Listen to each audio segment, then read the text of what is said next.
দরকার? হেদায়েত তো পেয়ে গেলাম। এখানে হেদায়েত চাওয়ার একটা বিষয় হলো আল্লাহ তাআলা যেন আমাকে হেদায়েতের রাস্তা দান করেন, হেদায়েত দান করেন, এবং মৃত্যুর আগ পর্যন্ত আল্লাহ তাআলা যাতে হেদায়েতের উপর অবিচল রাখেন। তো আমিন। এজন্য কন্টিনিউ আল্লাহ তাআলার কাছে আমরা বলি যে আল্লাহ আপনি আমাদেরকে হেদায়েত দান করেন, সিরাতুল মুস্তাকিম দান করেন। এখন যারা হেদায়েত পেয়ে গেছে তাদের আবার এই হেদায়েতের উপরে অবিচল থাকার দরকার আছে না নেই? কোন দরকার আছে না নেই?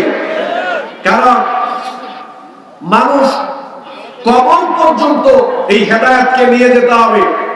যারা ঈমান আমল হেদায়েতকে যারা কবর পর্যন্ত নিয়ে যেতে পারবে না তাদেরকে আল্লাহ তাআলা জান্নাত দিবেন না। এক ভদ্রলোক আমেরিকাতে যাবে, 15-20 লক্ষ টাকা ব্যবস্থা করলো, নিজের মায়ের একটা গাভী ছিল এটা বিক্রি করলো, বাপ দাদার ভিটে বাড়ি বিক্রি করে 15-20 লক্ষ টাকা ব্যবস্থা করে সে আমেরিকা যাওয়ার জন্য প্রস্তুতি গ্রহণ করলো।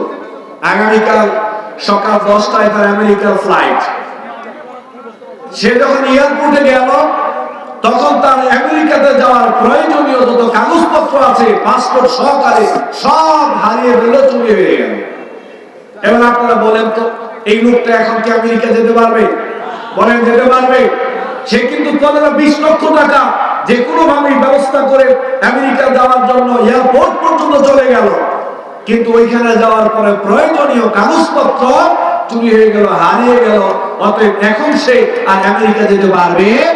তার মানে আমেরিকা যাওয়ার জন্য টাকা পয়সা ব্যবস্থা করা যতটা জরুরি, আমেরিকাতে গিয়ে পৌঁছানোর আগ পর্যন্ত ওই টাকা পয়সা দিয়ে যেই কাগজপত্র ব্যবস্থা করা হয়েছে ওই কাগজপত্র সংরক্ষণ করা তার চাইতে আরো বেশি। অতএব আমি আর আপনি ইহদিনাস সিরাতাল মুস্তাকিম আল্লাহকে বলতেছি হেদায়েত পেয়ে গেলাম। হেদায়েত পাওয়া যতটা সহজ, হেদায়েতের উপরে মৃত্যুবরণ করা, মৃত্যুর আগ পর্যন্ত হেদায়েতের উপরে টিকে থাকা এটা তার চাইতে কঠিন। ঠিক কিনা? বলেন ঠিক কিনা? অতএব আমরা যারা মনে করি উত্তরাধিকারী সূত্রে আমরা হেদায়েত পেয়ে গেলাম, এটা ভুল ধারণা। শুনেন, মনে রাখেন সবাই, আমাদের সমাজের মানুষ মনে করে মুসলিম পরিবারে জন্মগ্রহণ করলে মুসলিম হওয়া যায়, মুসলিম বংশে জন্মগ্রহণ করলে, মুসলিম সমাজে বসবাস করলে, মুসলিম রাষ্ট্রে বসবাস করলে মুসলিম হওয়া যায়। অনেকে আমরা এরকমটা মনে করি। বিষয়টা আসলে এরকম নয়। কারণ ভূঁইয়া পরিবারে জন্মগ্রহণ করলে উত্তরাধিকারী সূত্রে ভূঁইয়া হওয়া যায়, চৌধুরী পরিবারে জন্মগ্রহণ করলে উত্তরাধিকারী সূত্রে চৌধুরী হওয়া যায়, তারপরে খান বংশে জন্মগ্রহণ করলে উত্তরাধিকারী সূত্রে খান হওয়া যায়, পীর বংশে জন্মগ্রহণ করলে উত্তরাধিকারী সূত্রে খেলাফত পাওয়া যায়, পীর হওয়া যায়। কিন্তু ডাক্তারের ঘরে জন্মগ্রহণ করলে ডাক্তার হওয়া যায়, ইঞ্জিনিয়ারের ঘরে জন্মগ্রহণ করলে ইঞ্জিনিয়ার হওয়া যায় না, আলেমের ঘরে জন্মগ্রহণ করলে আলেম হওয়া যায়। এগুলো পড়াশোনা করে অর্জন করতে হয়। ঠিক কিনা? বলেন ঠিক কিনা?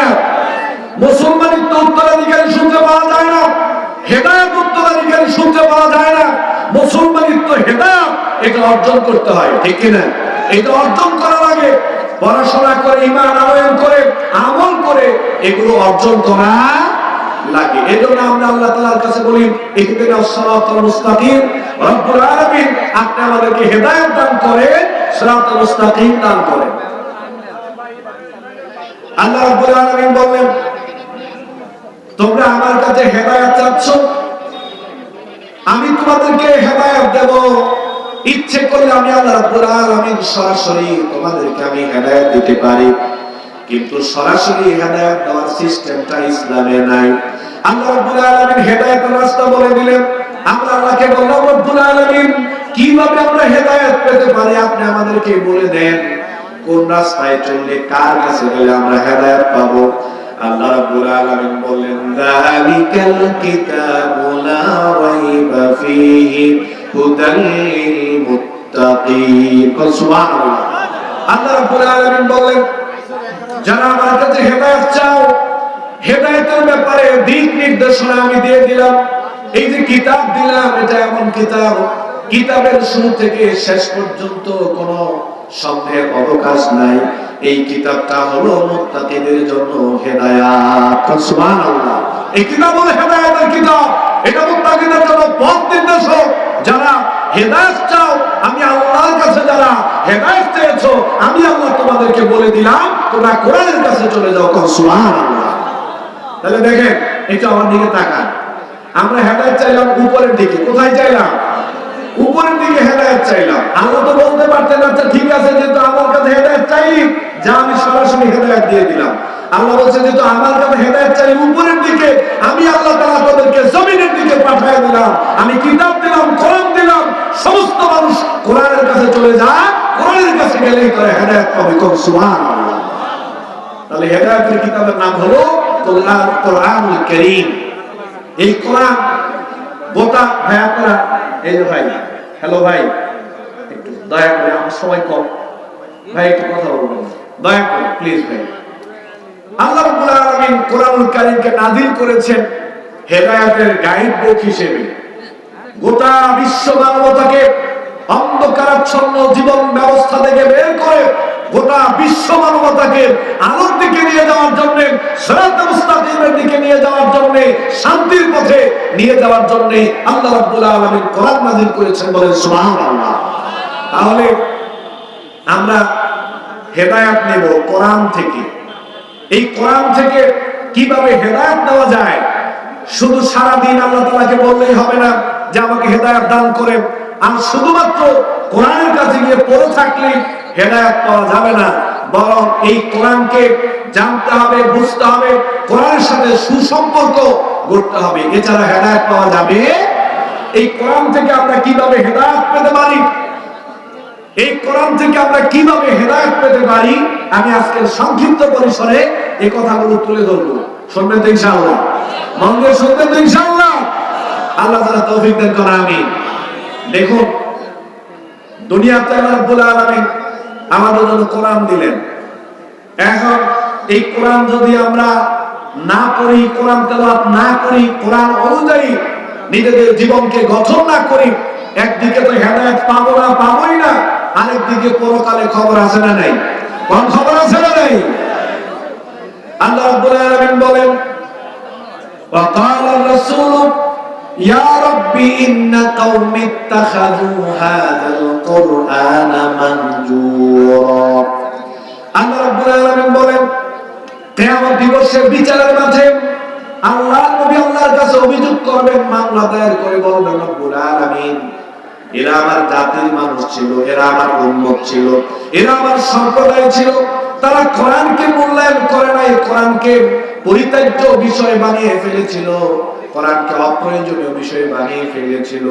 অতএব আজকে আমি তাদের বিরুদ্ধে মামলা করলাম। মামলা করবেন আল্লাহর নবী আমাদের বিপক্ষে যদি আমরা কোরআনকে পরিত্যাজ্য বিষয় মনে করি, কোরআনকে অপ্রয়োজনীয় বিষয় মনে করি, কোরআন থেকে যদি নিজেদেরকে আমরা দূরে রাখি, স্বয়ং আল্লাহর নবী আল্লাহর কাছে আমাদের বিরুদ্ধে অভিযোগ করবেন, মামলা করবেন। নাউযুবিল্লাহ। অতএব আল্লাহর নবী আমাদের বিরুদ্ধে মামলা করুক, এটা আমরা চাই না। বরং নবী করিম সাল্লাল্লাহু আলাইহি ওয়াসাল্লাম বলেছেন, আল কোরআনু হুজ্জাতুন লাকা ওয়া আলাইক। মুসলিমের বর্ণনা, যারা কোরআনের সাথে সুসম্পর্ক রাখবে, যারা কোরআনকে মেনে চলবে, কোরআন অনুযায়ী যারা নিজেদের পথকে সুগম করে নেবে, নবী করিম সাল্লাল্লাহু আলাইহি ওয়াসাল্লাম বলেছেন এই কোরআন তার পক্ষে দলিল হবে। সুবহানাল্লাহ। আর যারা কোরআন থেকে নিজেদেরকে দূরে রাখবে, কোরআনের সাথে সুসম্পর্ক করবে না, কোরআনকে পরিত্যাজ্য বিষয় বানিয়ে ফেলবে, অপ্রয়োজনীয় বিষয় যারা কোরআনকে বানিয়ে ফেলবে, এই কোরআন তাদের বিপক্ষে অবস্থান করবে, কোরআন তাদের বিপক্ষে দলিল হবে। নাউযুবিল্লাহ। অতএব আমরা চাই কোরআন আমাদের পক্ষে সুপারিশ করুক, কোরআন আমাদের পক্ষে দলিল হোক, নবী করিম সাল্লাল্লাহু আলাইহি ওয়াসাল্লাম আমাদের পক্ষে আল্লাহ তাআলার কাছে কথা বলুক, আমাদের বিরুদ্ধে যাতে আল্লাহ নবী অবস্থান না করে। চাই কি চাই না? আমরা এটা চাই। এখন এই কোরআন থেকে আমরা হেদায়েত নেব, যদি হেদায়েত পেয়ে যাই আমরা পরকালে মুক্তি পাবো, বলে ইনশাআল্লাহ। এই কোরআন থেকে হেদায়েত নিতে হলে, কোরআন থেকে হেদায়েত পাইতে হলে সর্বপ্রথম আমাদেরকে যেই কাজটা করতে হবে সেটা হলো এই কোরআনের প্রতি ঈমান আনয়ন করতে হবে। কি করতে হবে ভাই? সবাই বলেন কি করতে হবে? ঈমান আনয়ন করতে হবে। ঈমান আনয়ন করা ছাড়া এই কোরআন থেকে হেদায়েত পাওয়া যাবে না। এটা আল্লাহ তাআলার কালাম। এটা কার কালাম বলেন না সবাই? কার কালাম? আল্লাহ তাআলার কালাম। এটা সরাসরি আল্লাহর পক্ষ থেকে নাযিলকৃত চূড়ান্ত সর্বশেষ আসমানি কিতাব, যা নাযিল করা হয়েছে বিশ্ব নবী সর্বশ্রেষ্ঠ এবং সর্বশেষ নবী মুহাম্মদুর রাসূলুল্লাহ সাল্লাল্লাহু আলাইহি ওয়াসাল্লামের উপরে নাযিল করা হয়েছে। এই কোরআনের সূরা ফাতিহার আলিফ লাম থেকে শুরু করে সূরা নাসের সিন পর্যন্ত যত কথা আছে এই সবগুলো কার কথা? কোন একটু কার কথা? আল্লাহর কথা। মানুষের রচিত কোনো কথা এই কোরআনে নাই। এমনকি আল্লাহর নবীর নিজের রচিত কোনো কথাও এই কোরআনে যা আছে সবটাই আল্লাহর কথা। আল্লাহ রাব্বুল আলামিন বলেন, মা ইয়ানতিকু আনিল হাওয়া ইন হুয়া ইল্লা ওয়াহয়ুন ইউহা। আমার নবী নিজের নফসকে অনুসরণ করেন, প্রবৃত্তিকে অনুসরণ করেন, কোন কথা দিনের নামে কোরআনের ভিতরে চালান নাই, বরং আমি আল্লাহ তাআলা ওহীর মাধ্যমে যা নাযিল করেছি আমার নবী সেই ওহীর কথার মাধ্যমে দ্বীন প্রচার করেছেন। সুবহানাল্লাহ। আল্লাহ রাব্বুল আলামিন আরো জানিয়ে দিলেন, ওয়ালাউ তাকাওয়ালা আলাইনা বা'দাল আকাওয়িল লা আখাযনা মিনহু বিল ইয়ামিন সুম্মা লাকাতা'না মিনহুল ওয়াতীন। আল্লাহ রাব্বুল আলামিন বলেন, আমার নবী যদি নিজের থেকে কোনো কথা রচনা করেন, দ্বীনের ভিতরে নবীর নামে চালাইতেন, কোরআনের ভিতরে নবীর নামে চালাইতেন, আমি আল্লাহ তাআলা নবীর ডান হাতকে চেপে ধরতাম এবং নবীর কণ্ঠনালীকে আমি আল্লাহ তাআলা কেটে ফেলে দিতাম। নবী যা কিছু বলেছে এগুলো নবীর রচিত কথা নয়। আমি আল্লাহ তাআলা নবীকে যা বলতে বলেছি, আমার নবী আমি আল্লাহর কথাগুলোই তোমাদের মধ্যে প্রচার করেছেন। আমার কোন সুবহানাল্লাহ। অতএব এই কোরআনুল কারীমের প্রতি ঈমান আনয়ন করতে হবে। এটা আল্লাহ তাআলার আসমানি কিতাব, যা কিছু বলা হয়েছে সবটা আল্লাহ তাআলার কালাম, আল্লাহ তাআলার কথা। এখানে যা কিছু বলা হয়েছে সব সত্য কথা। এটা মানুষের জন্য হেদায়েত, মানুষের জন্য গাইডলাইন। কোন সুবহানাল্লাহ। আল্লাহ তাআলা কোরআনুল কারীমের ব্যাপারে বলেছেন এটা হলো সর্বশ্রেষ্ঠ এবং সর্বশেষ চূড়ান্ত আসমানি কিতাব। ইতিপূর্বে যত আসমানি কিতাব আল্লাহ তাআলা নাযিল করেছিলেন, এই কোরআনুল কারীমের মাধ্যমে সমস্ত আসমানি কিতাবকে আল্লাহ তাআলা রহিত করে দিয়েছেন। ঠিক না? সব আল্লাহ তাআলা রহিত করে দিয়েছেন। এখন যারা হেদায়েত পেতে চায়, পূর্ববর্তী কোন আসমানি কিতাব, মানব রচিত কোন কিতাব কেউ যদি অনুসরণ করে মেনে চলে, তার কপালে হেদায়েত জুটবে। হেদায়েত পেতে হলে কার কাছে আসতে হবে? কন্যা কার কাছে আসতে হবে? কোরআন কারীমের কাছে আসতে হবে। আল্লাহ রাব্বুল আলামিন বলেন, ফাআমিনু বিল্লাহি ওয়া রাসূলিহি ওয়ান নূরিল্লাযী আনজালনা। ঈমান আনয়ন করো আল্লাহর প্রতি, ঈমান আনয়ন করো তার রাসূলের প্রতি, ঈমান আনয়ন করো সেই নূরের প্রতি যেই নূর আমি আল্লাহ রাব্বুল আলামিন নাযিল করেছি। তাফসীরকারগণ বলেন, এখানে নূর বলতে আল্লাহ রাব্বুল আলামিন কোরআনুল কারীমকে বুঝিয়েছেন। আল্লাহ বললেন, তোমরা সবাই কোরআনুল কারীমের প্রতি ঈমান আনয়ন করো। সুবহানাল্লাহ। আল্লাহর প্রতি ঈমান, তার রাসূলের প্রতি ঈমান এবং নূর তথা কোরআনুল কারীমের প্রতি তোমরা ঈমান আনয়ন করো। দেখুন, আপনি একটু আওয়াজ দিয়ে বলেন তো, এই কোরআনের প্রতি আমাদের ঈমান আছে না নাই? সবাই বলেন, আছে না নাই? কোরআনুল কারীমের প্রতি আমাদের ঈমান আছে। অত্যন্ত পরিতাপের ব্যাপার, অত্যন্ত পরিতাপের ব্যাপার।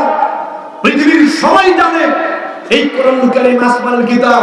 যারা মুসলিম তারাও বলে, যারা অমুসলিম তারাও বলে এটা আল্লাহ তাআলার কালাম, এটা আল্লাহ নাযিল করেছেন। শোনো, ঈমান আনয়ন করার মানে এই না যে হ্যাঁ বিশ্বাস করলাম যে এটা আল্লাহর কালাম, বাস দায়িত্ব শেষ, এরকম না। অসংখ্য ঈমানদার মুসলমান রয়েছে যারা এই কোরআনকে আল্লাহ তাআলার কালাম মনে করার পরেও এই কোরআনের বিরুদ্ধাচরণ করে। এরকম আল্লাহর ওলি আছে না নাই? কোন আছে না নাই? ওরা কিন্তু মুসলমান, নিজেদেরকে মুসলিম মনে করছে, ঈমানদার মনে করছে, তারা বিশ্বাস করে যে আল্লাহ তাআলার কালাম, তারপরেও আল্লাহ তাআলার অসংখ্য বিধিবিধানের ব্যাপারে তাদের আপত্তি আছে না নাই? কোন আছে না নাই? ইসলামে অসংখ্য বিধিবিধানের ব্যাপারে তারা আপত্তি করে, বিদ্বেষ লালন পালন করে, তারা ঘৃণা পোষণ করে। যারা আল্লাহ তাআলার কালামের ব্যাপারে বলবে এটা আল্লাহ তাআলার কালাম, এই কথা স্বীকৃতি দেওয়ার পরে যদি কেউ আল্লাহর দিনের কোন বিষয় নিয়ে ঘৃণা করে, আপত্তি করে, আল্লাহর বিধিবিধানের ব্যাপারে যদি কেউ বিদ্বেষ লালন পালন করে, এ ব্যক্তি কোনোদিন হেদায়েত পাবে মুসলমান হতে পারে না, মুসলমান হতে পারে না। আপনি শুধু বলবেন এটা আল্লাহর কালাম আর মনে করবেন দায়িত্ব শেষ, চলবে না। ঈমান আনয়ন করার পরে সামি'না ওয়া আতা'না এবং মেনে নিলাম, এর নাম ঈমানদার। কোন সুবহানাল্লাহ। এখন আপনি বলবেন যে এটা আল্লাহর কালাম আর দ্বীনের ইসলামের বিভিন্ন বিষয়ের সম্পর্কে আপনার আপত্তি থাকবে, কোরআনের বিভিন্ন বিধানের ব্যাপারে আপত্তি করবেন, বিদ্বেষ লালন পালন করবেন, আপনি মুসলমান হতে পারবেন। আল্লাহ তাআলা বলছেন আফাতুমিনুনা বিবাদিল কিতাবি ওয়া তাকফুরুনা বিবাদ। সূরা বাকারা 85 নম্বর আয়াতে আল্লাহ তাআলা বলছেন কোরআনের কিছু কিছু বিধানের ব্যাপারে তুমি ঈমান রাখবা আর কিছু কিছু বিধানের ব্যাপারে তুমি অস্বীকৃতি জানাইবা, আপত্তি পেশ করবা, এটা হলে চলবে। অনেক ঈমানদার আছে, অনেক মুসলমান আছে, ইসলামের বিভিন্ন বিষয়কে ভালোবাসে, পছন্দ করে, মেনেও চলে। আবার এরকম মুসলমানদের মধ্য থেকে কিছু মুসলমান আছে যারা কোরআনের কিছু কিছু বিধানের ব্যাপারে আবার আপত্তি পেশ করে, কি করে না, কম করে কিনা, অনেক বিধানকে তারা ঘৃণাও করে। এই কথাই আল্লাহ বলছেন কিছু কিছু মানবা আর কিছু কিছু অস্বীকার করবা, আপত্তি করবা, মানতে চাইবা না। এই যদি হয় তোমাদের অবস্থা, মুমিন তো হতেই পারবা না, ঈমানদার তো হতেই পারবা না, বরং দুনিয়াতে রয়েছে তোমাদের জন্য সংকীর্ণময় জীবন, লাঞ্ছনাময় জীবন, অপমানকর জীবন, কষ্টের জীবন। পরকালে জীবনের সাজা আছে না নাই, শাস্তি আছে না নাই। অতএব কোরআনের প্রতি ঈমান রাখতে হবে, এটা আল্লাহ তাআলার কালাম। এখানে যা কিছু বলা হয়েছে কোনো সন্দেহ নাই, মানুষের কোনো কথা নাই, মানুষ রচনা করে নাই, আল্লাহ রচনা করেছেন। এটা মানুষের জন্য হেদায়েত। শুরু থেকে শেষ পর্যন্ত ঈমান রাখতে হবে, কোন বিষয়ের ব্যাপারে আপত্তি করা যাবে না, ঘৃণা করা যাবে না, বিদ্বেষ পোষণ করা যাবে না, অস্বীকার করা যাবে না। কোরআন থেকে হেদায়েত পাওয়ার জন্য এক নম্বর শর্ত হলো কোরআন কারীমের প্রতি ঈমান আনয়ন করা। দুই নম্বর হলো এই কোরআনকে পড়তে জানতে হবে। শুধু মসজিদে নামাজের মধ্যে ইহদিনাস সিরাতাল মুস্তাকিম বলবো আর কোরআন পড়তে পারবো না, হেদায়েত পাওয়া যাবে? এই কোরআনকে পড়তে জানতে হবে, এই কোরআনকে তেলাওয়াত করতে জানতে হবে, পড়তে শিখতে হবে, এছাড়া হেদায়েত পাওয়া যাবে না। আজকে আমাদের সমাজে আমরা অনেকেই, বেশিরভাগ মানুষ বিশ্বাস করে যে আল্লাহ তাআলার কালাম, কোরআনের কোন বিধিবিধানের ব্যাপারে আমাদের আপত্তি নাই, ঘৃণাও করি না, কিন্তু কোরআনের ধারে কাছেও আবার যাই না, আছে না নাই? দিনের পর দিন চলে যায়, সপ্তাহের পর সপ্তাহ চলে যায়, মাসের পর মাস চলে যায়, বছরের পর বছর চলে যায়, কোরআন ধরেও না, কোরআন পড়েও না, পড়তে পারেও। এরকম মুসলমান আছে না নাই? কথা বলা আছে না নাই? তো আপনি কেমনে হেদায়েত পাইবেন কম? হেদায়েত কেমনে পাইবেন কম? এক অসুস্থ রোগী ডাক্তারের কাছে গেছে, গিয়ে ডাক্তার সাহেব আমি অসুস্থ, চিকিৎসা করেন। ডাক্তার সাহেব আমি অসুস্থ, চিকিৎসা করেন। ডাক্তার পরীক্ষা নিরীক্ষা করে চিকিৎসা করে দিয়ে প্রেসক্রিপশনের ওষুধ লিখে দিয়ে বলল এই ওষুধগুলো নিয়মিত খাবেন, ইনশাআল্লাহ সুস্থ হয়ে যাবেন। হেলুকে ডাক্তার প্রেসক্রিপশনে না বাড়ির মধ্যে ফালায় রাখা এই ডাক্তার মানে চলে গেছে, ওষুধও খায় না, ওষুধ কিনেও নাই, প্রেসক্রিপশন দেখেও না। এক মাস পরে এসে ডাক্তার কি ওষুধ দিলেন, ও রোগ তো ভালো হয় না, কি ওষুধ দিলেন, রোগ তো ভালো হয় না। ডাক্তার বলে ওষুধ খাইছেন নি, কয় না ওষুধ তো খাই নাই, তো রোগ কেমনে ভালো হবে? প্রেসক্রিপশন কই? প্রেসক্রিপশন যেইভাবে দিয়েছিলেন ওইভাবে নিয়ে আমি এক জায়গায় ফালায় রাখছি, দেখিও নাই, ধরিও নাই, ওষুধ কিনিও নাই, খাইও নাই, তবে এটা বিশ্বাস করছিল প্রেসক্রিপশন আপনি দিয়েছেন। প্রেসক্রিপশন রোগ ভালো হইব, কোন রোগ ভালো হইব? এখন আমাদের অবস্থা সবাই বলে যে আল্লাহ দিয়েছে বিশ্বাস করি, এটা ধারে কাছেও যায় না, পরেও না, পড়তে শিখো, হেদায়েত কেমনে পাবেন কম? হেদায়েত পাবেন?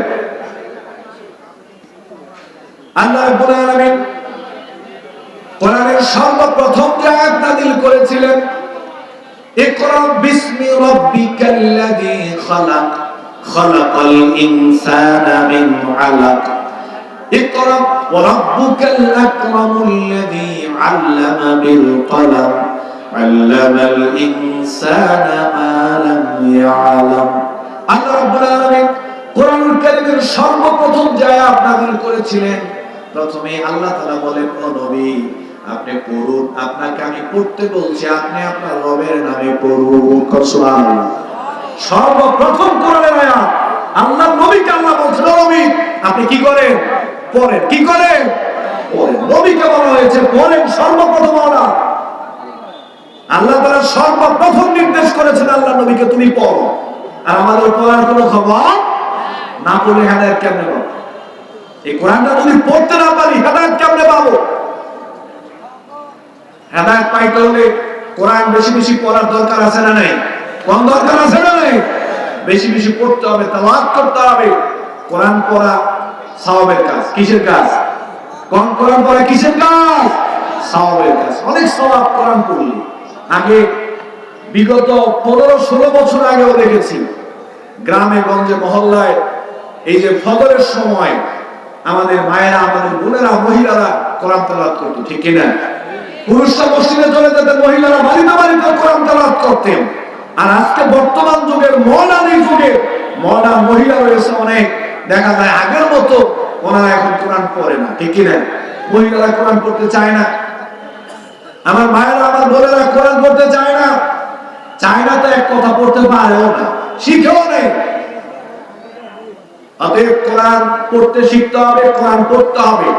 নবী করিম সাল্লাল্লাহু আলাইহি ওয়াসাল্লাম বলেন, মান ক্বারা হারফান মিন কিতাবিল্লাহ, তিরমিজি বর্ণনা, যে ব্যক্তি এই কোরআন থেকে একটি হরফ পড়বে, মান ক্বারা হারফান মিন কিতাবিল্লাহ ফালাহু বিহি হাসানাতুন, যে ব্যক্তি কোরআন থেকে একটা হরফ পড়বে আল্লাহর নবী বলেন তার জন্য একটা নেকি, ওয়াল হাসানাতু বিআশরি আমসালিহা, তবে এই যে পড়লো একটা নেকি দেওয়া হলো, এই একটা নেকি শুধুমাত্র একটা নেকি নয়, বরং এই একটা নেকি হলো 10টা নেকির সমান।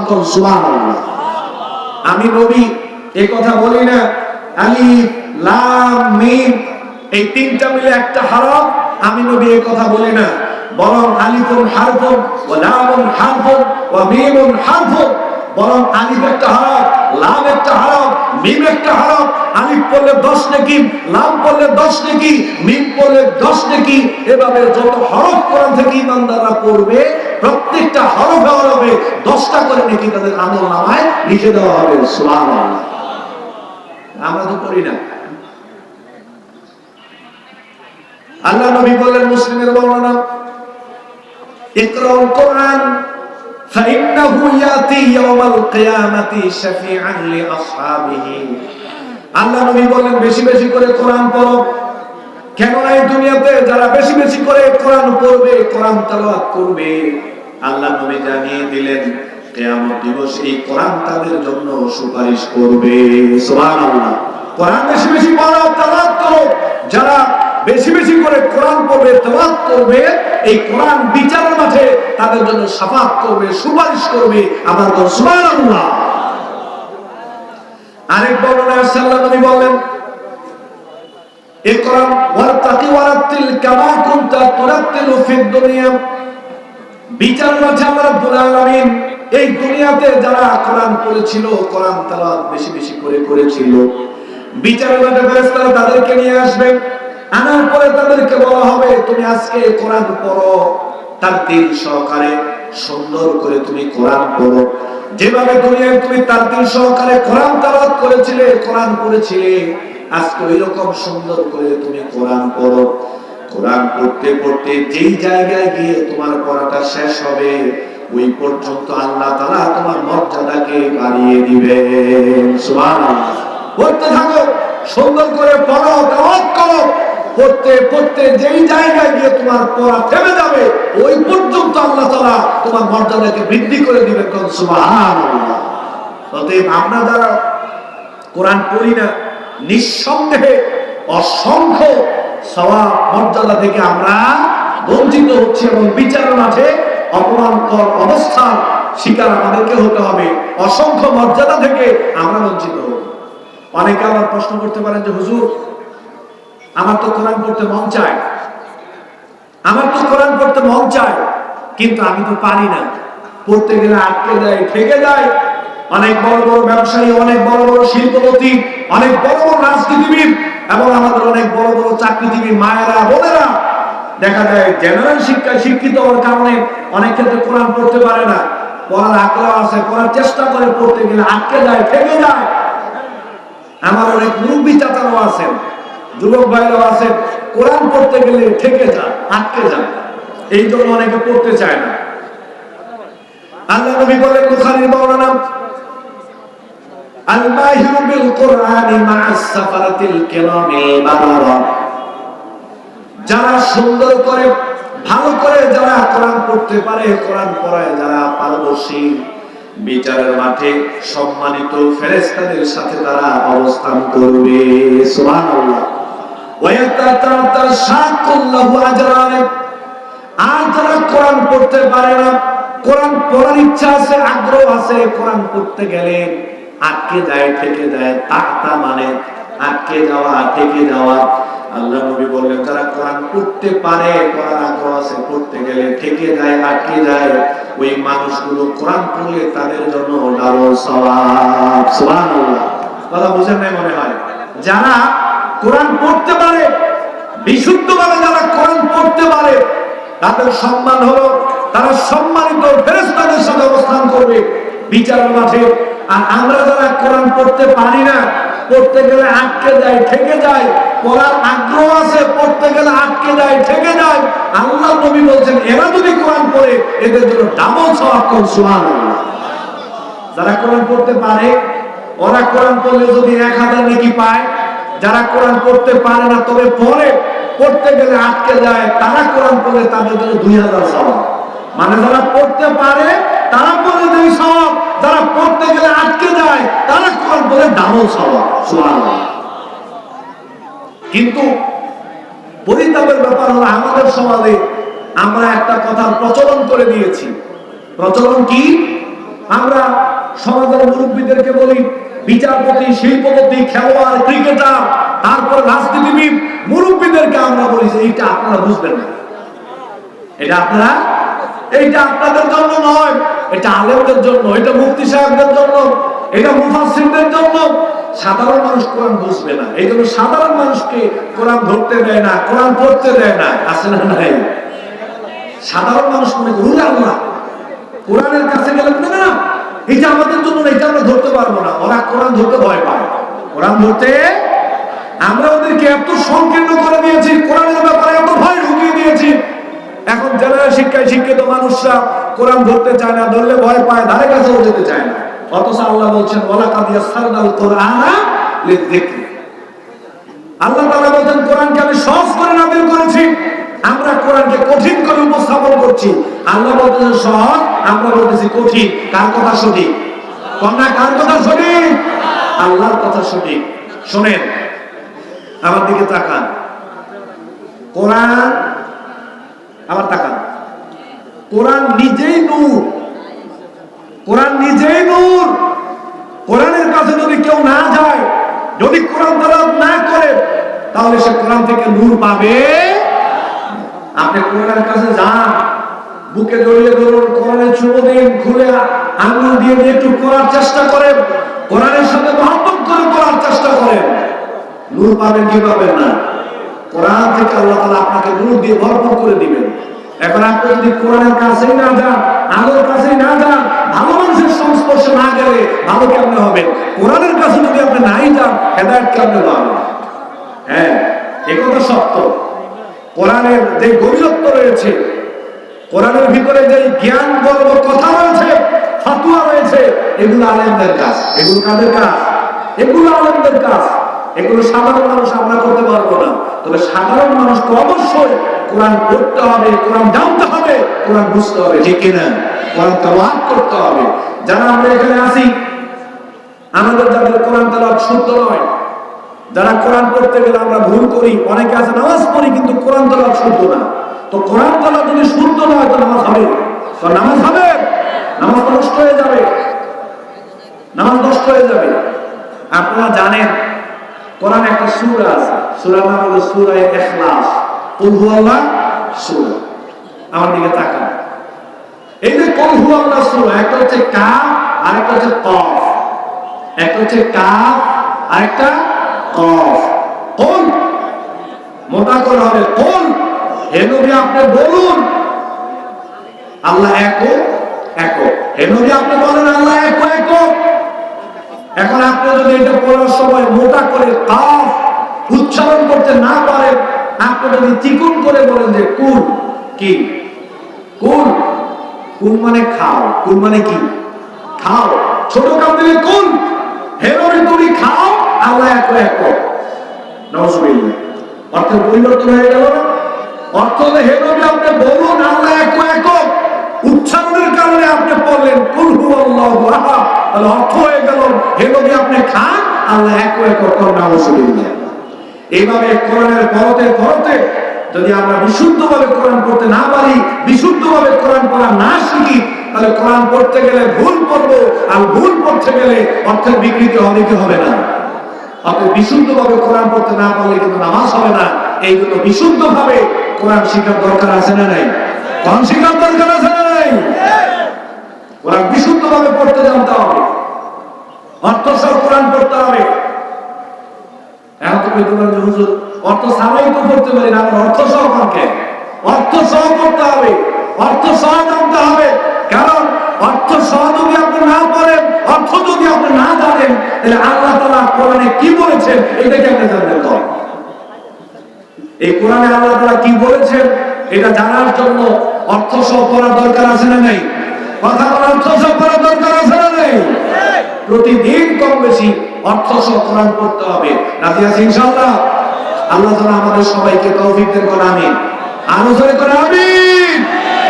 দুই, তিন নাম্বার শর্ত হলো আমি কোরআনের প্রতি ঈমান আনলাম, এই কোরআনকে পড়তে শিখলাম, তেলাওয়াত করলাম, অর্থ সহ পড়লাম। এইবার আমাকে আপনাকে যেই কাজটা করতে হবে সেটা হলো এই কোরআন আমার অপরকে শিক্ষা দিতে হবে। কি দিতে হবে? অপরকে কোরআন আমার শিক্ষা দিতে হবে। কারণ অপরকে কোরআন যদি আমরা না শিখাই, তাহলে আবার আমাদেরকে জবাবদিহিতার কাঠ গড়ায় দাঁড় করানো হবে।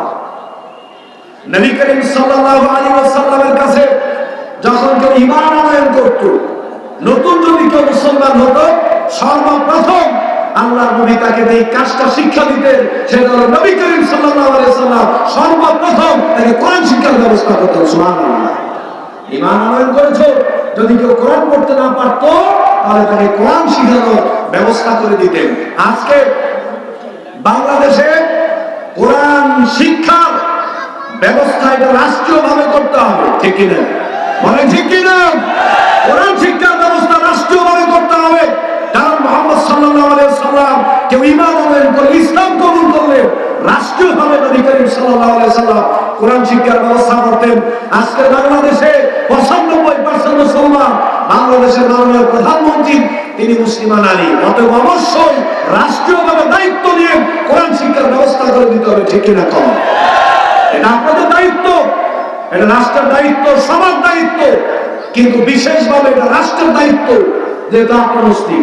অবশ্যই রাষ্ট্রীয়ভাবে রাষ্ট্র অর্থ খরচ করে এদেশের মানুষকে, নারী পুরুষ সবাইকে, যারা কোরআন পড়ে না তাদের কোরআন শিক্ষার ব্যবস্থা করার দরকার আছে না নাই?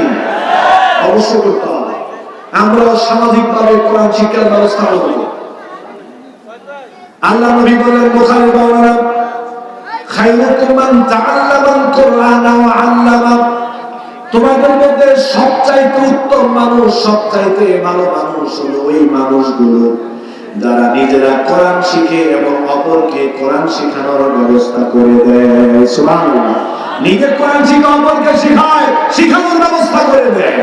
আজকে শুনেন, আমাদের সমাজের অবস্থা বলে, আমি আপনাদের অবস্থা আমি জানি না, তবে আমাদের সমাজের অবস্থা হলো সকালবেলায় হুজুররা যেই মক্তব পড়ান, এই মক্তবের মাধ্যমে কিন্তু আমরা প্রথমে কোরআন শিখেছি, ঠিক কিনা? কোন ঠিক কিনা? মক্তবগুলো যদি গ্রামে গঞ্জে মহল্লায় যদি মক্তবগুলো না থাকতো, এদেশের মাটিতে কোন আলেম তৈরি হতে পারত? আমরা সবাই কোরআন শিখেছি, নামাজ শিখেছি মক্তব থেকে। অত্যন্ত পরিতাপের ব্যাপার, আজকে দিন দিন মক্তবগুলো উঠে যাচ্ছে, মক্তবগুলো কমে যাচ্ছে। সকালবেলায় কিন্ডারগার্টেন স্কুলগুলো চালু করে দিয়ে মক্তবকে বন্ধ করা একটা পায়তারা চালু হয়েছে, ঠিক কিনা? এটা একটা চক্রান্ত, এটা একটা ষড়যন্ত্র। আর দ্বিতীয় চক্রান্ত হলো, আমরা গ্রামের মধ্যে মহল্লায় আছি, মক্তব চালানোর জন্য ইমাম সাহেব রাখতে হয়, হুজুর রাখতে হয়, ওনাকে বেতন দিতে হয় মাস শেষে 7,000 টাকা 8,000 টাকা, আছে না নাই? এই টাকাগুলো কি আসমান থেকে আসে? আমাদের মিলে জিলে দিতে হয়। কিন্তু আমাদের রুচি, আমাদের মন এত সংকীর্ণ, এত ছোট লোক আমরা দেখবেন হয়ে যাচ্ছি। মক্তবের হুজুরের বেতন মাত্র 5,000 6,000 টাকা, তাও দেখা যায় 1.5-2 মাস বকেয়া থাকে, আছে না নাই? গ্রামের মানুষদের বেতন একজনের 250 টাকা, বলছে তুমি 50, তুমি 50, তুমি 50, তুমি 80, তুমি 100, এভাবে মিলিয়ে জিলিয়ে 6-7 হাজার টাকা দেওয়া হয়। বর্তমান সময়ে গ্রামের মধ্যে এমন সংকীর্ণ মানুষের তৈরি হয়েছে, 50 টাকা বেতন দিবে, তাও 1.5-2 মাস বাকি রেখে রেখে দেয়, ঠিক না? যথাসময় সে বেতনটা দিতে চায় না, বেতনটা পর্যন্ত দিতে চায় না যথাসময়। আর উল্টো আরো ফাফর আছে না নাই? ওরে আল্লাহ, কি ফাফর মাদ্রাসা এসে এটা হইলো কেন, এটা করলেন না কেন, মক্তব আজকে দেরি হইলো কেন, ছুটি দেরি হয়েছে কেন, তাড়াতাড়ি দিচ্ছেন কেন, কত সাফ মক্তবের শিক্ষককে বেতন দেয় 50 টাকা, তাও 2 মাস।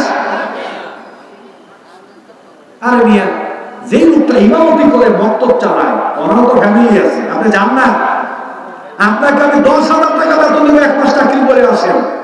এই প্রচন্ড শীতের মধ্যে ঘুম থেকে নিজের বিবি বাচ্চা কাচ্চাকে রেখে শীতের মধ্যে হুজুর ঘুম থেকে উঠে গিয়ে একা একা এই ভয় কাটিয়ে মসজিদে গিয়ে আজান দেন, আজান দিয়ে মসজিদ পরিষ্কার করেন, তারপরে মুসল্লিরা আসে নামাজ পড়ান, ওরা চলে গেলে লাইট ফ্যান অফ করে আবার সকালবেলা মক্তব পড়া সবকিছু দেখাশোনা করে সবকিছু ধুয়ে টুয়ে মুছে উনি ওনার কাজে চলে গেলেন। আবার জোহর, আবার আসর, আবার মাগরিব, আবার এশা, সবাই চলে গেলেন। 10টার সময় তিনি গিয়ে কষ্ট করে কাজ করে বিছানায় শোন, আবার ফজরে আসতে হয়।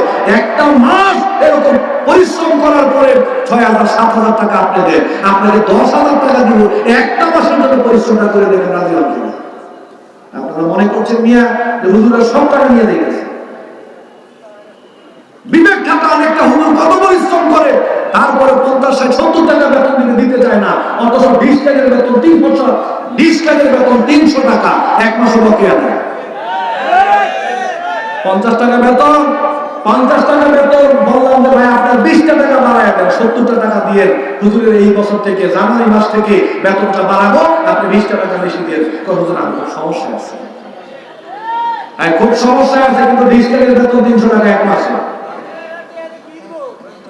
কত সমস্যা। 20 টাকা বেশি দিতে চায় না বেতন, ওইদিকে ওয়াইফাই বিল 500 টাকা, সারাদিন ঘরে ডিসলাইট চলে, এটা বিল 1 মাসও বাকি না, 300 টাকা চাওয়ার আগে দিয়ে দেয়। আর মক্তবের বেতন কোরআন শিক্ষা হবে, ইমাম সাহেব নামাজ পড়ায়, আল্লাহর ঘর মসজিদে দেখাশোনা করে, ওই জায়গায় 20 টাকা বেশি দিতে চায় না। মন কত সংকীর্ণ, কত ছোট লোক হয়ে কাজ করতে পারে, ঠিক কিনা? খায়রুকুম মান তাআল্লামাল কোরআন ওয়া আল্লামা। আল্লাহ নবী বলেছেন বুখারীর বর্ণনা, সবচেয়ে উত্তম মানুষ ওই মানুষগুলো যারা নিজেরা কোরআন শিখে এবং অপরকে কোরআন শিক্ষার জন্য সার্বিক প্রচেষ্টা চালায়, কোরআন শিক্ষার ব্যবস্থা করে দেয়। সুবহানাল্লাহ। হাতে পায়ে ধরে ভাই, আল্লাহ নবী বলেন লাইসাল গিনা আন কাসরাতিল আদি ওয়ালাকিনাল গিনা গিনান নাফস। যার অর্থ সম্পদ টাকা পয়সা আছে, আমিনাত্ব আছে, ওই মানুষটা ধনী নয়। সবচাইতে বড় লোক ওই মানুষ যে মনের দিক থেকে ধনী, সে হলো সবচেয়ে বড় ধনী। বড় করে হুজুরের বেতন বাড়ান, হুজুরের বেতন বাড়ান। আমরা ওয়াজ করলে এক রাত্রে 60,000-70,000 টাকা পর্যন্ত আপনারা দিয়ে দেন। আর একজন হুজুর কত পরিশ্রম করে, একটা মাস পরিশ্রম করে, মাত্র 6,000-7,000 টাকা বেতন। এই টাকা দিয়ে পুরো পরিবারটা চালাতে হয়। আর আমাদেরকে 1 ঘন্টার জন্য 60,000-70,000 টাকা দিয়ে আমি ওয়াজ করতে কিচ্ছাকাই নিয়ে চলে গেলাম। হুজুর একটা মাস পরীক্ষা করছে, একটা মাস পরিশ্রম করার পরে 6-7,000 টাকা বেতন। দরকার কিছু না আপনাকে 60,000 টাকা দিয়ে আমাকে আনা। আজকে জুমার খুতবা রেকর্ড করলেন না কেন? অভিযোগ ক্যামেরা ভাই যারা আছেন, আপনাদের বিরুদ্ধে মামলা করলাম, অভিযোগ করলাম আপনাদের কাছে, জুমার খুতবা রেকর্ড করলেন না কেন? আজকে সিফাত হাসানের ওয়াজ, সিফাত হাসানের বক্তব্য রেকর্ড হবে, এরপরে আলোচনা রেকর্ড হবে। সুবহানাল্লাহ। এই খুতবায় কারা কারা ছিলেন? হাত তোলেন। এত জ্ঞান গর্ব, এত অসাধারণ জুমার খুতবা আজকে আলোচনা হয়েছে। আমার ইচ্ছা হয়েছিল আমি 50টা ক্যামেরা ফিট করে দিই। কত জ্ঞান গর্ব আলোচনা করেছেন আজকে প্রফেসর শায়েখ মুক্তার আহমদ স্যার। আমি থমে তাকিয়ে রইলাম, মনে মনে চিন্তা করলাম যে আল্লাহ এখন তো ওয়াজ কম করবো আর বেশি শুনবো। খুতবা কাকে বলে অবাক হয়ে গেলাম, কত জ্ঞান করবো আলোচনা। অতএব প্রিয় ভাইরা যারা আছেন, আপনারা যারা আছেন, ওই ৬০-৭০ হাজার টাকা দিয়ে একজন আলোচককে এনে এক রাত ১ ঘন্টা ওয়াজ শুনে দিন পরিবর্তন হবে না। ইমাম সাহেবের বেতন বাড়ান, মসজিদে তিনি খুতবা দেন, ওনার বেতন বাড়ান, ওনাকে পড়াশোনা করতে বলেন, ভালো ইমাম রাখেন, ভালো খতিব রাখেন, সমাজ পরিবর্তন হয়ে যাবে বলেন ইনশাআল্লাহ। ইমাম সাহেবের বেতন ৫,০০০। ইমাম সাহেব চিন্তা করে এত পরিশ্রম করার পরে ৫,০০০ টাকা বেতন, এক খুতবা দিয়া ২ বছর শোনাব।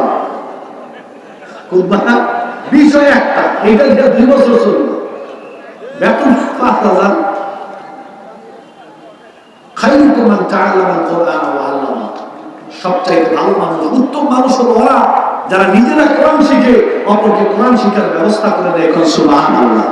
তাহলে কোরআনের প্রতি ঈমান আনয়ন করলাম, কোরআনকে পড়তে জানলাম, কোরআন তেলাওয়াত করলাম, অর্থ সহ পড়তে জানলাম, অপরকে কোরআন শিক্ষা দিলাম।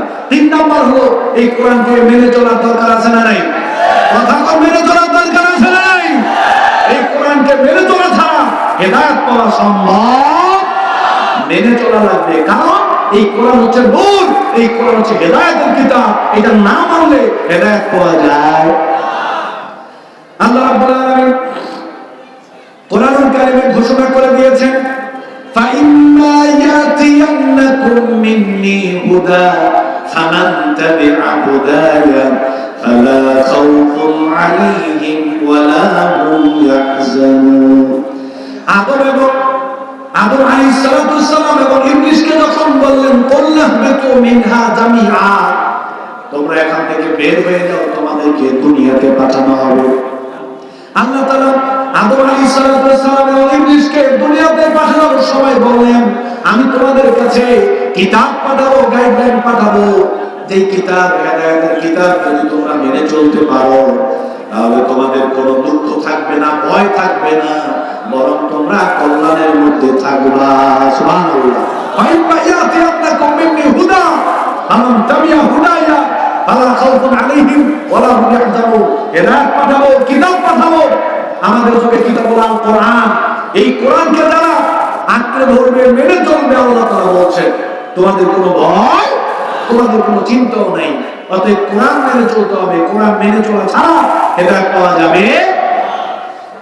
আল্লাহ রাব্বুল আলামিন সূরা ইব্রাহিমের প্রথমে বললেন, কিতাবুন আনজালনাহু ইলাইকা লিতুখরিজান নাসা মিনাজ যুলুমাতি ইলান নূর। আল্লাহ রাব্বুল আলামিন বললেন, নবী আপনার কাছে আমি কিতাব নাযিল করেছি, আপনার কাছে আমি নূর নাযিল করেছি, আলো নাযিল করেছি, আপনি যাতে করে এই নূর দিয়ে, কিতাব দিয়ে গোটা দুনিয়ার সমস্ত মানব জাতিকে অন্ধকারাচ্ছন্ন থেকে বের করে আলোর পথে নিয়ে আসতে পারেন। এজন্য আমি আপনার কাছে এই কোরআন নাযিল করেছি। সুবহানাল্লাহ। সুবহানাল্লাহ। এই কোরআন হলো আলো, মানুষকে আলোর পথ দেখাবে, অন্ধকারাচ্ছন্ন থেকে বের করে গোটা জাতির মানুষকে আলোর পথে নিয়ে আসার জন্য আল্লাহ তাআলা কি দিলেন? কোরআন দিলেন। কিন্তু অত্যন্ত পরিতাপের ব্যাপার, অনেকে বলে হুজুর আমাদের কাছে তো কোরআন আছে, কিন্তু আমরা তো অন্ধকারে আছি। কোরআন আছে, আমরা কোথায় আছি? অন্ধকারে আছি। আলো পাই না কেন? আমি বলি ভাই, এক ছেলে আমেরিকা গেছে, আমেরিকা গিয়ে শুনলো তার বাবা বয়স্ক মানুষ। ভাই কথা বলছেন কেন ভাই? ছেলেটা আমেরিকা যাওয়ার পরে শুনলো তার বাবা বয়স্ক মানুষ, চা খেতে বাজারে যেতে অসুবিধা হয়, মসজিদে যেতে অসুবিধা হয়, এশার নামাজ, ফজরের নামাজে, মাগরিবের পরে বাজারে যেতে পারে না, চোখে দেখে কম। ছেলে ১ লক্ষ টাকা দিয়ে একটা টর্চ লাইট কিনে, টর্চ লাইট কিনে লাইটটা পাঠাইলেন। পাঠায় নিজের বাবাকে ফোন দিয়ে বললেন যে বাবা, শুনলাম তুমি অন্ধকারে বাজারে যেতে পারো না, মসজিদে যেতে পারো না, ১ লক্ষ টাকা দিয়ে একটা টর্চ লাইট পাঠাইলাম, এটা দিয়া জ্বালাইয়া তুমি বাজারে যাইবা, তুমি দোকানে যাইবা, চা খাইবা, মসজিদে যাইবা। ১ লক্ষ টাকা দামের লাইট বাবা যখন পাইলো, হাতের মধ্যে পেয়ে প্রথমে একটা চুমু দিল, দিয়ে বুকের মধ্যে জড়িয়ে ধরল। আশেপাশের মহল্লার ৪-৫ গ্রামের মানুষ শুনছে, উমুকের ছেলে ১ লক্ষ টাকা দামের লাইট পাঠাইছে, সবাই বাড়িতে ভিড় জমাইছে লাইট দেখবে। ১ লক্ষ টাকা লাইট দেখবে। হে ভদ্রলোক মুরব্বী যখন দেখছে যে জনগণ ভরে গেছে লাইট দেখবে, উনি লাইট বিক্রি নিয়ে খবরদার, ১ লক্ষ টাকা দামের লাইট খবরদার কেউ ধরবে না।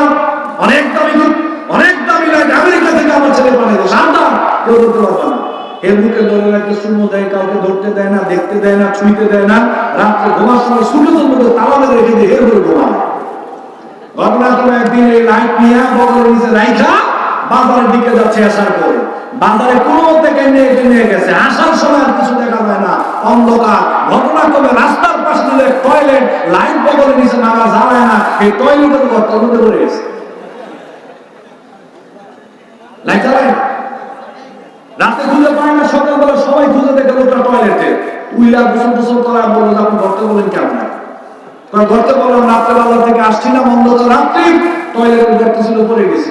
লাইট সাথে ছিল না? হ্যাঁ লাইট সাথে ছিল, জ্বালাম না। জ্বালাই আমার 1 লক্ষ টাকা দাম লাইট, আমেরিকা থেকে পাঠাইতে আমার সন্তান 1 লক্ষ টাকা দামের লাইট, এটা জ্বালাই কেউ না। খালি লাইটের প্রশংসা, কিসের প্রশংসা?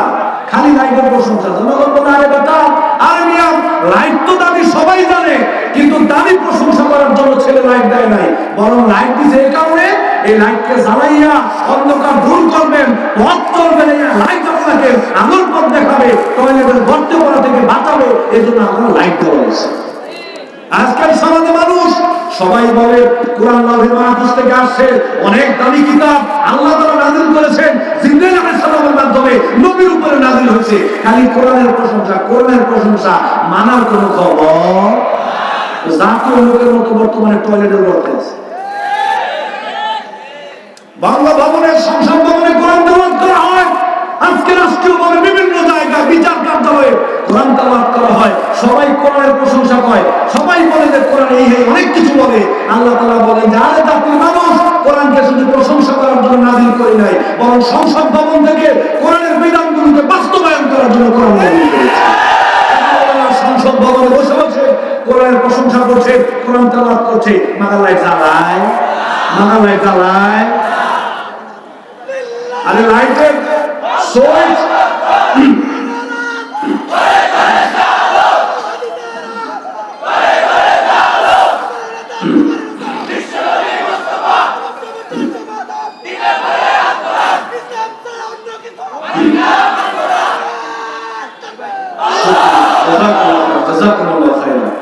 এই লাইটের সুইচটা টিপ মারতে হবে ওই জায়গা থেকে। মানুষ কোরআন কারীমকে মানবে। কথা শুনেন, সময় শেষ, ভালো করে 3-4 মিনিটে কিছু কথা বলে যাই। আল্লাহ তাআলা কোরআন নাযিল করেছেন শুধুমাত্র ব্যক্তিগত জীবনে মানুষ কোরআন মানবে এর জন্য নয়। আল্লাহ তাআলা কোরআন নাযিল করেছেন শুধুমাত্র পারিবারিক জীবনে মানবে এর জন্য নয়। আল্লাহ কোরআন নাযিল করেছেন শুধু সামাজিক জীবনে মানবে এর জন্য নয়। আল্লাহ তাআলা কোরআন নাযিল করেছেন শুধু রাষ্ট্রীয় জীবনে মানবে এর জন্য নয়, বরং ব্যক্তিগত জীবনে মানার জন্য এই কোরআনের বিধিবিধান আছে না নাই? কোরআন আছে না নাই? পারিবারিক জীবনে মানার জন্য এই বিধিবিধান কোরআনে আছে না নাই? সামাজিক জীবনকে কিভাবে গঠন করতে হবে এ ব্যাপারে বিস্তারিত কথা কোরআনে আছে না নাই? রাষ্ট্রীয় জীবনটা কিভাবে চলবে, রাষ্ট্রটা কিভাবে চালাতে হবে, রাষ্ট্রের কোন কোন জায়গায় আল্লাহ তাআলার কোরআনকে কিভাবে মানতে হবে, নবীর সুন্নাহকে কিভাবে মানতে হবে এ ব্যাপারে কোরআনে বিধিবিধান আছে না নাই? শুনেন, পরিষ্কার ভাবে বলতে চাই, কেউ যদি মনে করেন কোরআন শুধু ব্যক্তি জীবনের জন্য, কোরআন শুধু পারিবারিক জীবনের জন্য, কোরআন শুধু সামাজিক জীবনের জন্য, রাষ্ট্র বিধিবিধানের ক্ষেত্রে কোরআন মানার দরকার নাই, যদি কেউ এরকমটা মনে করেন, রাষ্ট্রীয়ভাবে কোরআন মেনে চলাকে অপ্রয়োজনীয় মনে করেন, আল্লাহর কসম করে বলি আপনি ঈমান না। আতাতুমিনুনা বিবাদিল কিতাব ওয়া তাকফুরুনা বিবাদ। তুমি কি মনে করেছো কিছু কিছু মানবা আর কিছু কিছু মানবা না, তাহলে ঈমানদার হতে পারবে না, তুমি কাফের। তুমি কি? বরং ব্যক্তিগত জীবনের জন্য আল্লাহ যতগুলো বিধান কোরআনে দিয়েছেন ওইগুলো ব্যক্তি জীবনে মানবো। পারিবারিক জীবনের জন্য কোরআনে যে বিধিবিধানগুলো আল্লাহ দিয়েছেন ওইগুলো পারিবারিক জীবনে মানবো। সামাজিক জীবনের জন্য আল্লাহ তাআলা যে বিধিবিধান দিয়েছেন ওইগুলো সামাজিক জীবনে মানবো। রাষ্ট্রীয় জীবনের জন্য যে বিধিবিধান দিয়েছেন ওইগুলো রাষ্ট্র জীবনে মানতে হবে। রাষ্ট্রীয় জীবনের বিধিবিধানগুলো ব্যক্তি জীবনে মানা যাবে। আপনি গেছেন ডাক্তারের কাছে, ডাক্তারের কাছে যাওয়ার পরে বলেন ডাক্তার আমার জ্বর, আপনি ঔষধ দেন। ডাক্তার দিয়ে দিল আমাশার ঔষধ। কিসের ঔষধ? পাতলা পায়খানার ঔষধ। হয়েছে কি আপনার জ্বর? তো জ্বরের ঔষধ, জ্বরের ঔষধ দিবেন, কিন্তু জ্বর হইলে পাতলা পায়খানার ঔষধ খেলে জ্বর ভালো হবে? ব্যক্তি জীবনেরটা ব্যক্তি জীবনে, ব্যক্তি জীবনেরটা পারিবারিক জীবনেরটা পারিবারিক জীবনে, সামাজিক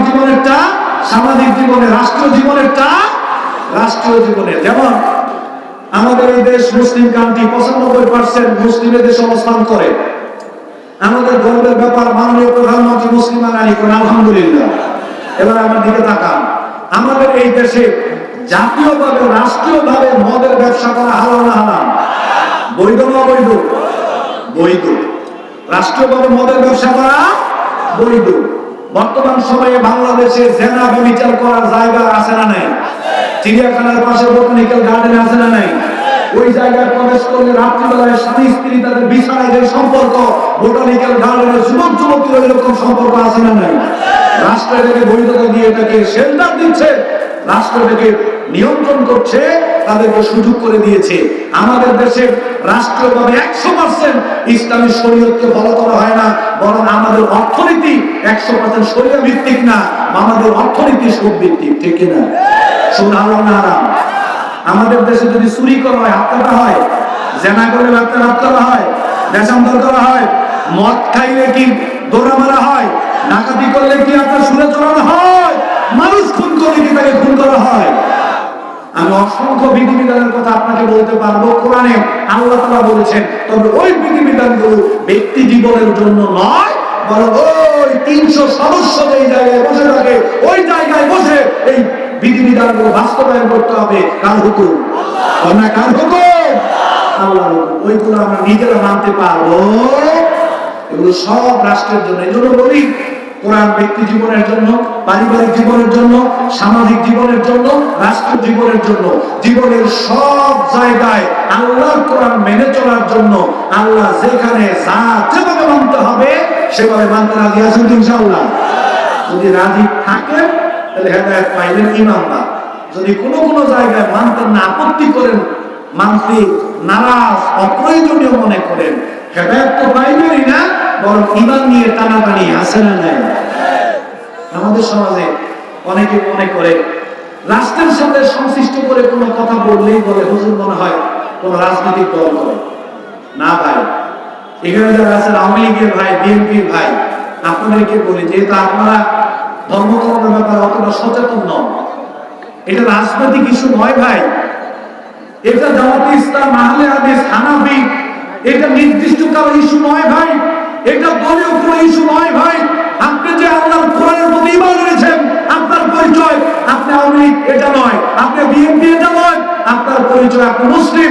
মুসলিম হিসেবে আপনাকে আমি বলছি, রাষ্ট্রীয় জীবনে কোরআন মানার জন্য আল্লাহ তাআলা অসংখ্য বিধিবিধান দিয়েছেন, ওইগুলো অবশ্যই মানতে হবে। এটা নির্দিষ্ট কোনো দলের দাবি নয়, বরং এটা আল্লাহর পক্ষ থেকে অর্ডার, আল্লাহর পক্ষ থেকে নির্দেশ। মানতেই হবে আপনাকে। কবে মানবেন? কবে মানবেন? আর কবে মানবেন? তো বয়স 60 বছর আপনার। মানুষ জীবনের সব জায়গায় আল্লাহর কোরআন মেনে চলুক, এ ব্যাপারে আপনার কি ভূমিকা আছে? আল্লাহ যদি ঘিরে তোর নাম আব্দুল্লাহ ছিল, আব্দুর রহমান ছিল, দল হয়তো আওয়ামী লীগ করছে, বিএনপি করছে, এটা ভিন্ন ব্যাপার, ওইটা পরে আসতেছি। কিন্তু জীবনের সব জায়গায় আল্লাহর কোরআন, নবীর সুন্নাহ মেনে চলার জন্য তোর কি প্রচেষ্টা ছিল? কর। জবাবটা কি দিবেন? কর। কি জবাব দিবেন আপনি? কর। আহলে হাদিস তো আল্লাহকে বলতে পারবে আল্লাহ চেষ্টা করেছিলাম, বিএনপি তো জামাতে ইসলাম আল্লাহকে বলতে আল্লাহ চেষ্টা করেছিলাম, হানাফি বলেন, সুন্নি বলেন, তাবলীগ বলেন, চরমনাই বলেন, সবাই বলেন আল্লাহ চেষ্টা করেছিলাম, পারি নাই। আওয়ামী লীগ বিএনপি যারা করেন, আপনাদেরকে যদি জিজ্ঞাসা করা হয় জীবনের সব জায়গায় আল্লাহর হুকুম মেনে চলার জন্য তোদের চেষ্টা কি ছিল, কি জবাব দিবেন? কর। জবাবটা কি দিবেন? বলেন। জীবনের সব জায়গায় আল্লাহর কোরআন মানুষ মেনে চলুক, এটা আমরা চাই। মেনে চলতে পারলাম কি পারলাম না পরের ব্যাপার, আল্লাহ দেখবে চেষ্টা করেছিলাম কি। ঠিক না? আপনারা কি চেষ্টা করছেন? তো আমার দিকে তাকান। আমি যদি বাংলাদেশের প্রধানমন্ত্রী হইতাম, কথার কথা, আমি একজন মুসলিম হিসেবে কি করতাম? আমি যদি বাংলাদেশের মাননীয় প্রধানমন্ত্রী হইতাম, তাহলে আমি এদেশের মাটিতে ন্যূনতম শিরিক থাকতে আমি দিতাম না। শিরিক করতে পারবো না, ওয়াজ করে হোক, বুঝাইয়া হোক, যেভাবে হোক, আমি শিরিক থাকতে দিতাম না। এই জমিনে একটু বেদাত করতে চাইলে বেদাত করতে দিতাম না। তার মানে হামলা টামলা করতাম এরকম না, বুঝাইয়া শোনা সিস্টেম করে নিতাম। এদেশের মাটিতে জেনা ব্যভিচার হতে দেওয়া যাবে না। চুরি, বদমাইশি, ছিনতাই, ডাকাতি, মদ, গাঁজা, হেরোইন, বাবা, ইয়াবা, দুর্নীতি আছে না নাই? এরপরে জেনা, ব্যভিচার, বেপরদার, সয়লাভ, অত্যাচার। ইসলামপন্থী কোন মানুষ যদি এই সমস্ত জায়গা পরিচালনা করে, অবশ্যই এই সমস্ত কার্যক্রম ওনারা কোনোদিন সমর্থন করতে। কিন্তু আমরা আশা রাখি মাননীয় প্রধানমন্ত্রী তিনি মুসলিম নারী, রেপ, সেনাবাহিনী, বিডিআর, পুলিশ প্রশাসনে বেশিরভাগ মুসলমান। আমরা আশা রাখি আপনারা ওই সমস্ত পাপ কাজ হতে দিবেন। এটা আল্লাহর নির্দেশ। কার নির্দেশ ভাই? আল্লাহর নির্দেশ। অতএব কোরআনের বিধিবিধানগুলো নিজেদের জীবনে মানতে হবে। শুরু হবে কোথা থেকে? একেবারে ঈমান আকীদা থেকে শুরু হবে। নিজের আকীদা সাফ করে, পরিষ্কার করে, আকীদায় শিরক না রেখে, কুফর না রেখে, আকীদাকে পরিষ্কার করে ব্যক্তি জীবনে আল্লাহর বিধান মানব, সুন্নাহর অনুসরণ করব। পারিবারিক জীবনে আল্লাহর বিধান মানব, সুন্নাহর অনুসরণ করব। সামাজিক জীবনে আল্লাহর বিধান মানব, সুন্নাহর অনুসরণ করব। রাষ্ট্রীয় জীবনে আল্লাহর বিধিবিধানগুলো মানব, সুন্নাহর অনুসরণ করব। তাহলে প্রকৃত মুসলিম হওয়া যাবে। ঠিক না ভাই? তাহলে প্রকৃত মুসলিম হওয়া যাবে। অতএব আহলে হাদিস, হানাফি, তাবলীগ, জামাত ইসলাম, চরমনাই, সুন্নি, আওয়ামী লীগ, বিএনপি এগুলো বড় বিষয় নয়। বড় বিষয় হলো আমি প্রকৃত মুসলিম হতে পারলাম কিনা। ঠিক না ভাই? আল্লাহ তাআলা আমাদের সবাইকে প্রকৃত মুসলিম হওয়ার তৌফিক যেন দান করেন। কোন আমিন। আমিন। আল্লাহ তাআলা আমাদের সবাইকে হেদায়েতের রাস্তা, সিরাতুল মুস্তাকিমের রাস্তা, যেই পথে চললে, যেভাবে চললে আমরা জান্নাতে যেতে পারবো, আল্লাহ তাআলা সেই রাস্তায় সেভাবে আমাদেরকে চলার তৌফিক দান করেন। আমরা বলি আমিন। সবাইকে ধন্যবাদ জানাচ্ছি, মোবারকবাদ জানাচ্ছি। আমার সময় একেবারে পাক্কা 4টা।